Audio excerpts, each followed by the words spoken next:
如果你在40岁被丈夫劈腿，还得带上2个儿子离婚，没有收入的你将如何生存？2009年上映的电影《我的唯一》就给出了标准答案。相较于很多女人在婚姻中蹉跎了几十年才有了出走的决心，而安娜做下这个决定却不到1分钟。Please, don't get up. This isn't what it looks like.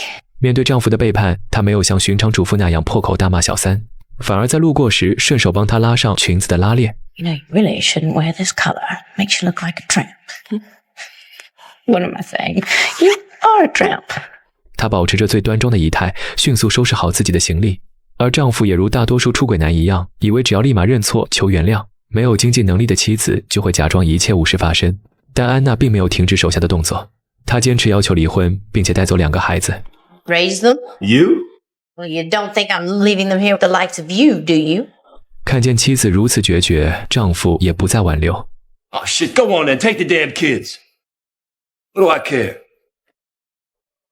等电梯上来后，安娜勉强挤出一个笑容，潇洒地告别了她20年的婚姻生活。女人出走的第一件事就是去学校接走2个大儿子，然后再去银行取出多年的积蓄，花1半钱买一辆时髦的跑车。可准备出发了，小儿子乔治却表示自己不想离开。Father like this, ask any psychiatrist. A boy needs his father's influence. That is what the telephone is for. I'm not going. 可刚说完这句话不到1分钟，听见路过的女孩对车的夸赞，他立马又改了主意。The only reason why I'm giving in is because I know that we'll be back here in a week. 靠着乔治并不熟练的驾驶技术，他们还是有惊无险地到达了目的地波士顿。可在这个城市的第一晚，安娜就遇见了往日的追求者，对方也是跻身社会的上流人士。在这个女性就业不太友好的年代，安娜当下的计划就是先给自己和孩子找个依靠。她盛装打扮前去赴约，可2人才刚聊没多久，对方就说自己生意失败，需要大量资金周转。Can you lend me some money? Can I what? 75,000 would do it. Dollars? All right, 50. And I will get it back to you by the end of the month. I swear to God. It's not appropriate for you to solicit money from me. 可对方不但不觉得难堪，还提高音量大声嚷嚷。安娜只能借口去厕所补妆，等她平复好心情再出来时，却发现人不见了，桌上手包里的钱也不翼而飞。显然过惯了优渥生活的安娜，第一次见识到了人性的险恶。而更可恶的是，对方竟然连单也没买，她不得不被服务员一直纠缠。在这种尴尬的境地里，另一位绅士又接着登场了。Henry, I'll take care of that. Harlan Williams. We met at Julie Harper's Christmas party last year. Yes, of course, Harlan. 没有太多的过程，看对眼的2人迅速订了婚。可在后续的相处中，上校的种种缺点也表露了出来。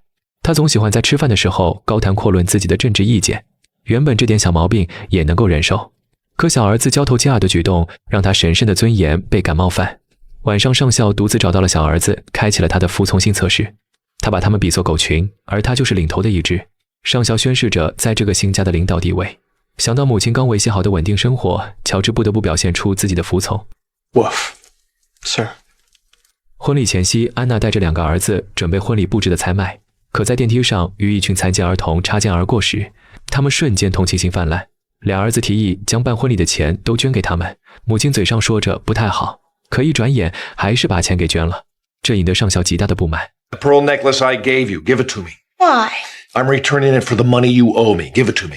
I will not. Give me that goddamn necklace! 上校突然暴起，直至将安娜追赶到楼下。看见母亲被威胁，儿子冲过去将上校抱住，却被一下子掀翻在地。一向优雅的安娜也拿起武器反击。 You touch my boy again, you miserable son of a bitch! I will kill you!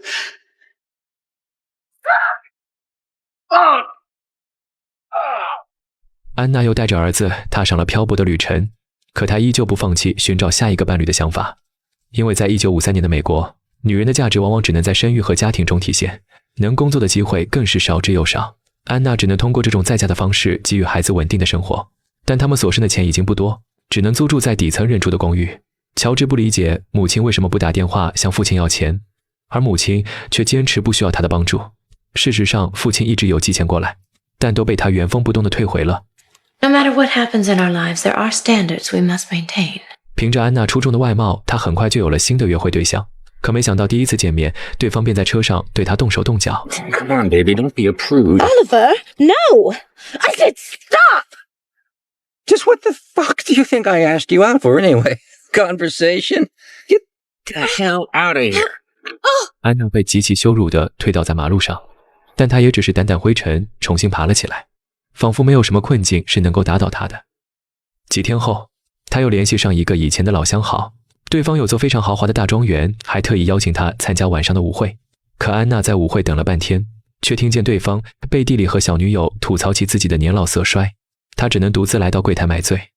为了不显得那么落寞，她主动靠近了一个从进门就盯着她笑的男人，可没聊两句，男人就说自己是警探，观察半天，怀疑她是招嫖的妓女。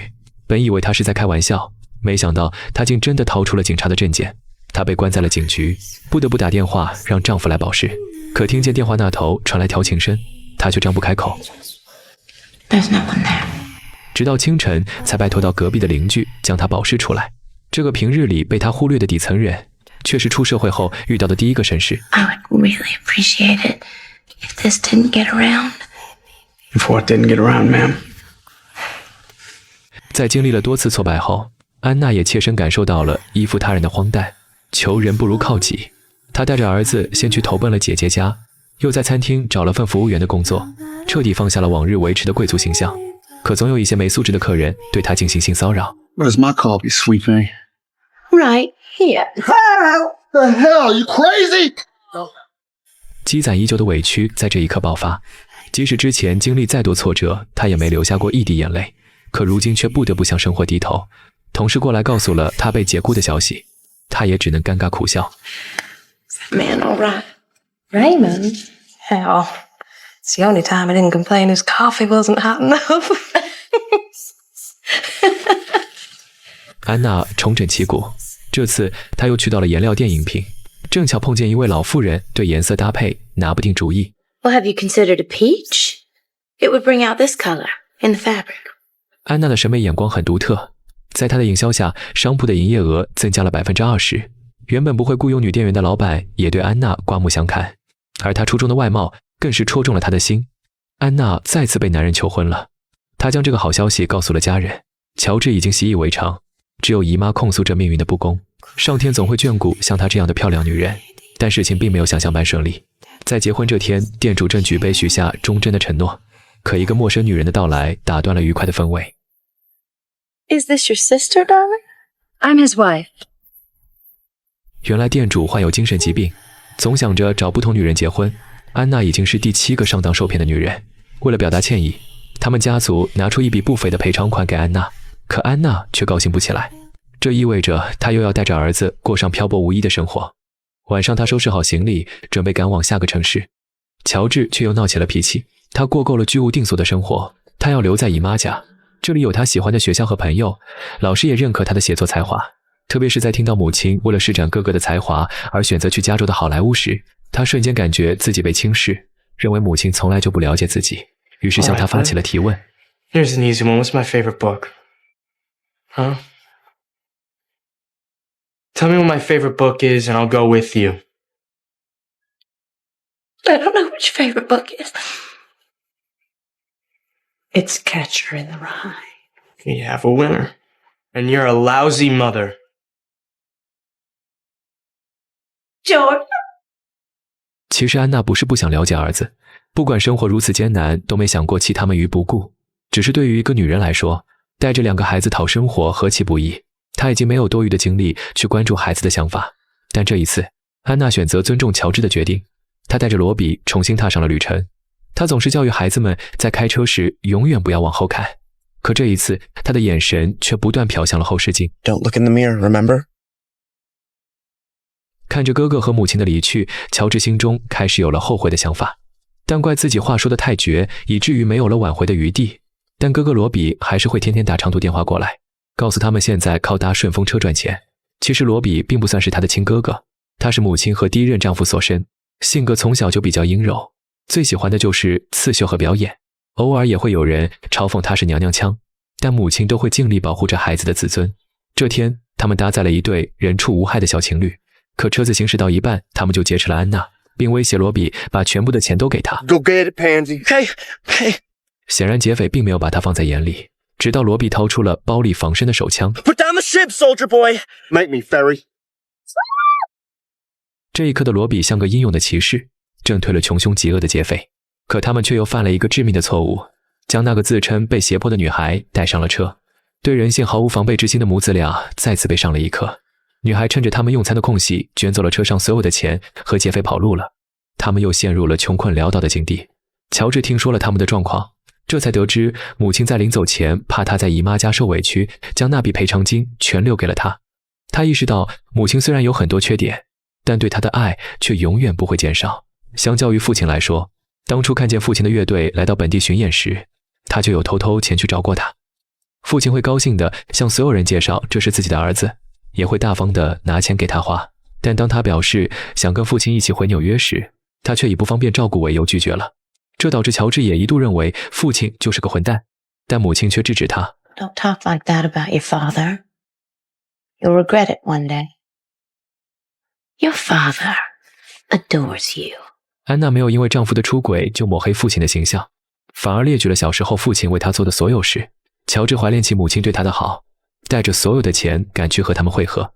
当看见儿子的那一幕，安娜的嘴角忍不住上扬，可她还是故作高傲的不去看他。 Just drive. 他们一路披星戴月，终于抵达了梦之城的洛杉矶。将相伴一路的跑车卖掉后，租住在一栋有些破旧的房屋内。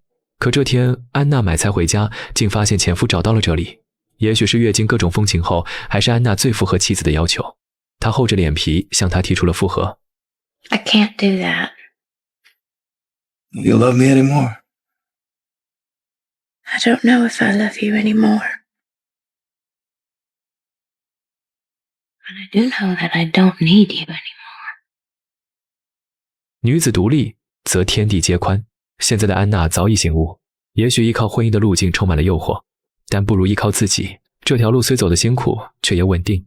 作为乐队指挥的前夫，曾经为她写过一首《我的唯一》，靠着这首歌，她红遍大江南北，却逐渐忘了自己的初心。而安娜却找到了内心的归宿。她带着2个儿子回归生活的本质，甘愿顶着毒辣的太阳去影视城里跑龙套。可即使扮演奴隶，安娜的美貌还是很难被人忽略。过了几个月，安娜突然接到来自纽约的电话，得知了前夫因病去世的消息。即使父亲很少陪伴乔治，她也没感受到多少父爱，但还是忍不住放声大哭了起来。她决定回纽约参加父亲的葬礼，并打算就读那里最好的学校，实现她当作家的理想。但这样就不能和母亲一起生活了。安娜表示尊重她的决定，可真回到纽约独自生活时，孤独感又席卷而来。她才发现，那些和母亲在一起的冒险旅途才是她灵感的来源，便又提着行李回到了片场。碰巧看见哥哥因为糟糕的表现被同事嘲讽，她仿佛无师自通般和哥哥讲起了怎么带入角色演戏。而这一幕也引起了导演的注意，他也被挖掘出演戏的天赋。 This is where I belong. With you, with whatever's left of my family. I didn't know before, but I know it now. I made the mistake of leaving once, but I'm home now. And I ain't going anywhere. 在机缘巧合下，原本想当作家的乔治当了演员，而罗比也不沮丧，准备转行干其他的工作。母亲的身边依旧不乏各种追求者，但他生活的重心不再是寻求他人的庇护。和母亲那段冒险的旅程中，教会乔治很多道理。他永远不会向后看，永远不会因为失去了优渥的生活而后悔和丈夫的离婚。就算一路上遭遇了不少白眼和嘲讽，他也坚持认为事情总是会变好的。但令他最深体会到的道理，还是靠自己也能生活得很好。